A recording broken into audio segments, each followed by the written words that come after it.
Bonjour chers frères et sœurs. Bonjour chers frères et sœurs qui aiment l'histoire. Cette vidéo est spéciale. Elle ne va pas que concerner l'histoire. Elle va aussi concerner la situation actuelle des pays africains. Voyez-vous,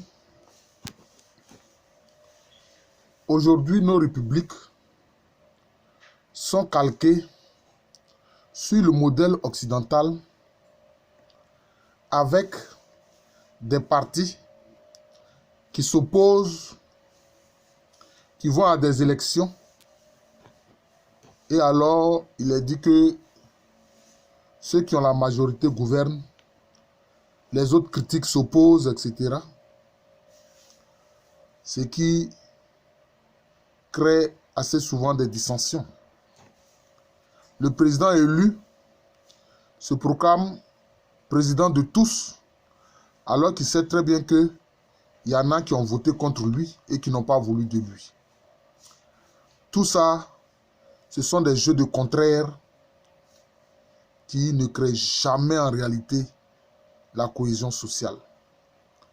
Parce que cela ne fait pas partie de notre vécu africain. En Afrique, le système de gouvernance était toujours consensuel.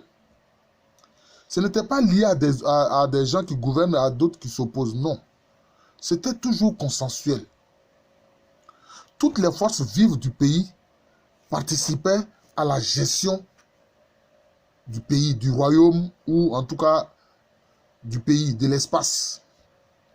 Que ce soit un système qui se limite à un simple village, à une simple localité, ou à un royaume, ou à un espace plus étendu, c'est toujours une gestion consensuelle. Toutes les forces vives du pays participent à la gestion du pays. Et c'est en vertu de cela que je vais faire des propositions qui tranchent avec cette démocratie compétitive d'opposition, de partis qui s'invectivent. Donc je propose que les pays africains fassent des constitutions dans lesquelles tous les partis significatifs, parce qu'il y a des gens qui créent des partis, mais qui n'ont aucune base sociale. Voyez? Et ceux-là, souvent, ce sont ceux-là qui sont prêts à prendre des armes pour créer une crise. Et quand on crée une crise, alors on en vient à quoi? À un gouvernement de transition où tous les partis sont représentés.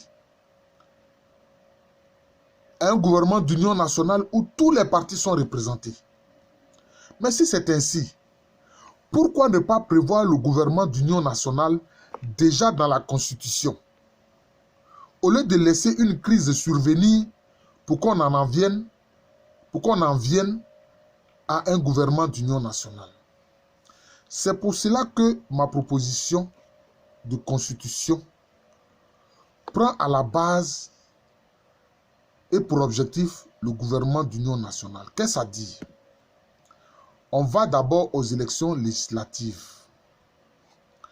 Et tous les partis, à commencer par les partis qui ont eu au moins 10% des sièges à l'Assemblée nationale, jusqu'au parti qui a la majorité des sièges, auront des représentants dans le gouvernement, dans l'exécutif, au prorata de leur pourcentage. Tu as eu 10% des députés, tu auras 10% des postes ministériels. Tu as eu plus de 50% des députés, tu auras plus de 50% des postes ministériels. Et dans ce cas-là, les ministères de souveraineté te sont déjà acquis, tels que les assemblées, les choses, le ministère des Affaires étrangères, le ministère de la Défense et de la Sécurité, le ministère de l'Économie et des Finances. C'est ça que je propose. Et Il faut que le nombre des ministères soit fixé dans la Constitution. Ce jeu de ministères flexibles, mais souvent, ça crée des ennuis. Et regardez ceux qui passent les examens, des élèves qui passent des examens. Mais chaque fois, le nom du ministère change. Si bien que ça fait plusieurs années, on ne donne même plus de parchemin, de diplôme. Tantôt, c'est le ministère de l'Éducation nationale. Tantôt, c'est le ministère de l'enseignement primaire et secondaire. Tantôt, c'est le ministère de l'enseignement primaire et préscolaire, etc. Alors, quand c'est dans ce cadre-là que les élèves ont eu leur diplôme, chaque fois, ça change. Et donc, ils n'ont pas de parchemin. Ils n'ont que la petite collante qui dit qu'ils sont reçus. Or, ça, ce n'est pas vraiment un papier officiel. Vous voyez? Les ministères doivent être fixés d'avance dans la Constitution. Si ces 30 ministères sont fixés d'avance dans la Constitution. Si on doit les changer, on fait un amendement pour changer.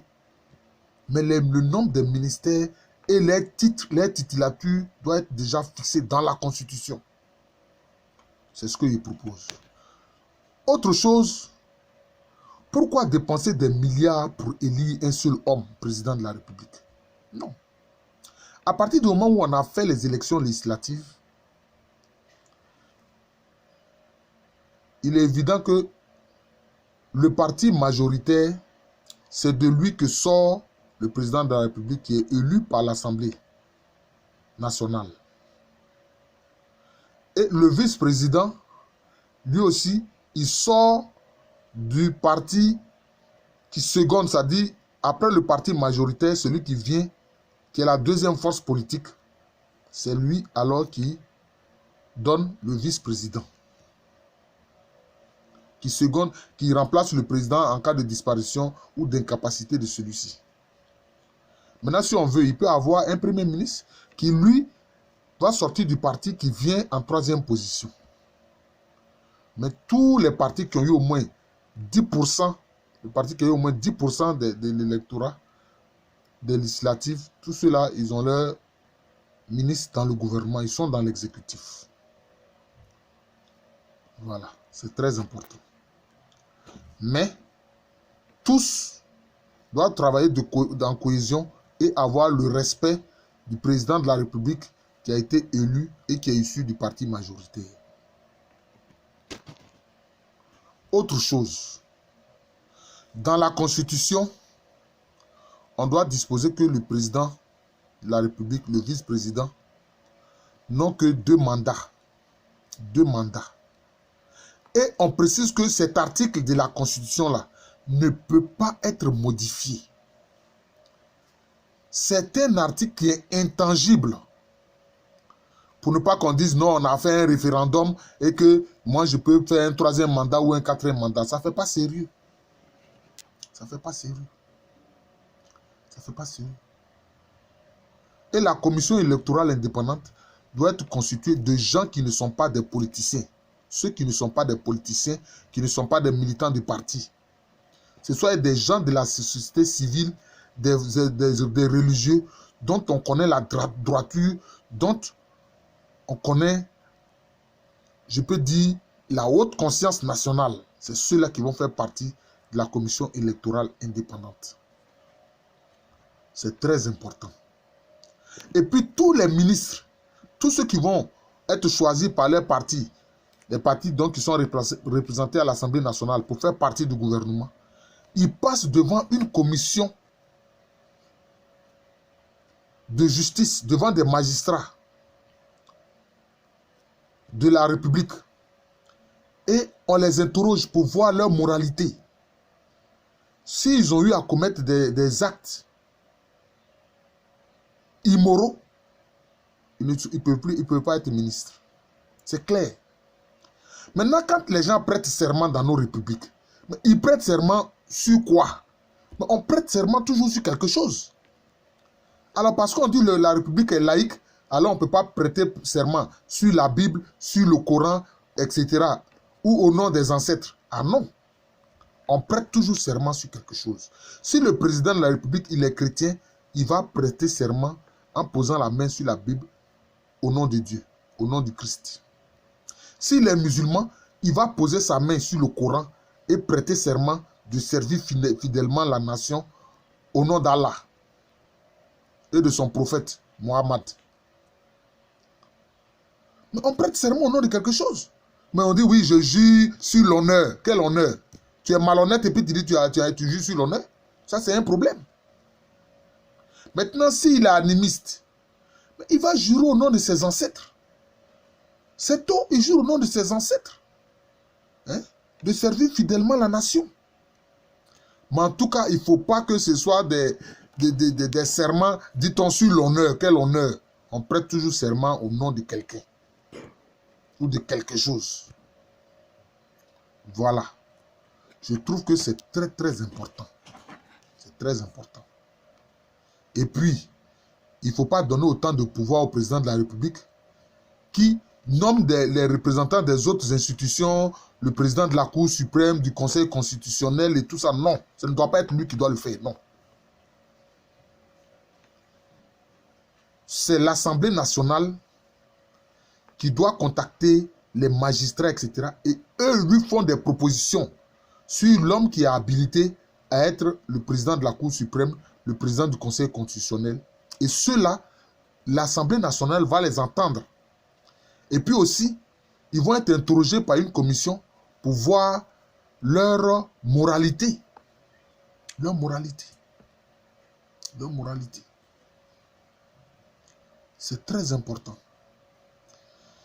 Par cette vidéo, disons, c'est le premier jet de propositions que je fais pour une Afrique bien gouvernée. Pour une Afrique vraiment démocratique, consensuelle. Vous voyez? Je ferai d'autres propositions, par exemple, au plan économique. Mais quelles sont ces histoires qui, pour commencer une activité, il faut avoir une kyrielle d'autorisation des ministères, etc. Non. Ce n'est pas normal. Je ferai des propositions dans ce sens-là. Je ferai des propositions dans ce sens. Donc, je vous remercie. C'est ma première proposition en vue d'une bonne gouvernance en Afrique noire. Je suis le professeur Alou Kwame René, professeur titulaire d'histoire à l'université Félix Houphouët-Boigny, une université qui est dans le quartier de Cocody, dans la ville d'Abidjan. Le pays, c'est la Côte d'Ivoire, un pays situé en Afrique de l'Ouest. Merci encore et excellente journée à tous.